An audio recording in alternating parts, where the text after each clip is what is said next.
Hi అండి, welcome to Haimavathi vlogs. అందరికీ ముక్కోటి ఏకాదశి శుభాకాంక్షలు అండి.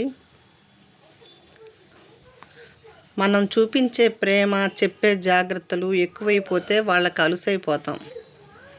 మనం ఒక్కోసారి ఛాయిస్లా కూడా మిగిలిపోతాం. కొన్ని సందర్భాలలో ఇంపార్టెంట్ ఇవ్వాల్సిన టైంలో కూడా ఇంపార్టెంట్ ఇవ్వరు. ఒక్కొక్కసారి అనిపిస్తుంది మనం చూపించే కేరింగ్ అవతల వాళ్ళకి బోర్లా అనిపిస్తుందేమోనని. నిజమే, ఎవరు ఇలా ప్రేమను చూపించేది?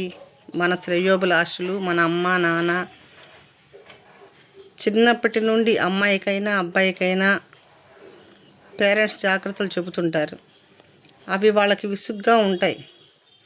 నాకు తెలీదా అన్నట్టు పిల్లలు ఫీల్ అవుతుంటారు. వాళ్ళకి పిల్లలు పుట్టాక మనం తీసుకున్న కేరింగ్ ఎంత గొప్పదో తెలుస్తుంది. మన మీద ఎక్కువ ప్రేమ చూపించే వాళ్ళ మీద మనకెప్పుడు విసుగ్గానే ఉంటుంది. థ్యాంక్ యూ అండి. నా వీడియోస్ కనుక మీకు నచ్చినట్లయితే లైక్ చేయండి, షేర్ చేయండి, సబ్స్క్రైబ్ చేయండి. థ్యాంక్ యూ అండి.